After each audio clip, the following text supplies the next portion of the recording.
Have you ever stopped to think about the difference between just looking at something and truly seeing it?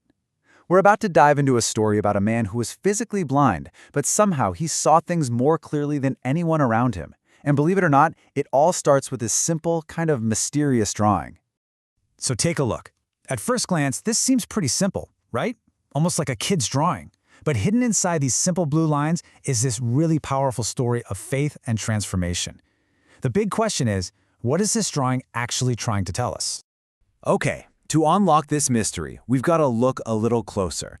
Right there, at the bottom of the drawing, we find our very first major clue. It's 3 words that are basically the key to understanding the whole thing.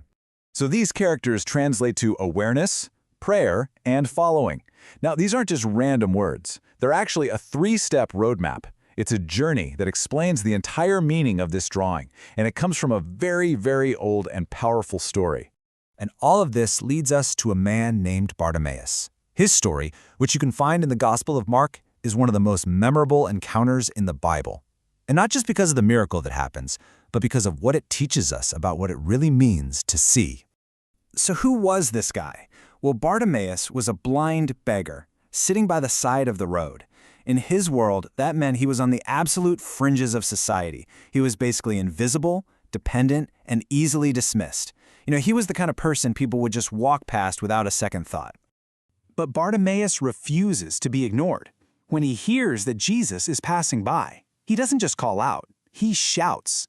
The crowd actually tries to shut him up, to push him back into that invisible corner. But what does he do? He shouts even louder. And this wasn't just noise. It was a desperate, powerful, all-in cry of faith.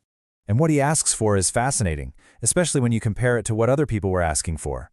See, just moments before this, 2 of Jesus' own disciples, James and John, asked for positions of power, the best seats in the house. But Bartimaeus, he asks for something so much more fundamental. He just says, I want to see. He's not asking for status, he's asking for a whole new reality.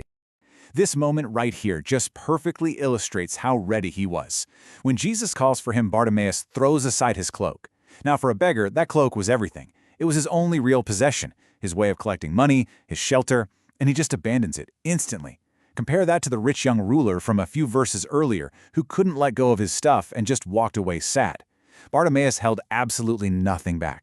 So now, with the story of Bartimaeus in our heads, let's go back to that blue sketch. We can finally start to see how it's not just a random drawing. It's actually a beautiful picture of his entire journey. First, just look at the overall shape. It looks kind of like a church or a house, right? Well, for someone like Bartimaeus who can't see the world clearly, faith is like a shelter. It gives you a safe outline. You might not see all the details inside, but you know you're in a safe place, protected. Okay, now let's get to the most profound part of the drawing, the 2 crosses. These are not just for decoration. Notice how one is solid, up in the window, but the other one is just an empty space, right in the center. That contrast is a really powerful idea. That top cross, the solid one, that represents the divine call, God's grace and light reaching down to us. But the bottom cross, the one made of empty space, that's just as important.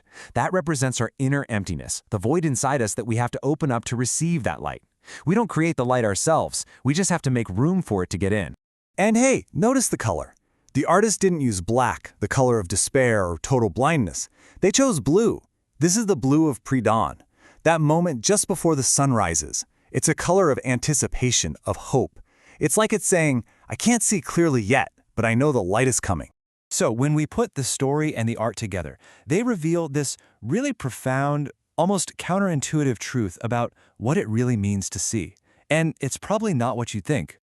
Here's the crucial point. The journey to sight doesn't start with the eyes, it starts with the ears. Bartimaeus' transformation began not when his eyes were opened, but at the exact moment he heard that Jesus was near. This 3-step process is the key. First, he hears. Second, he cries out.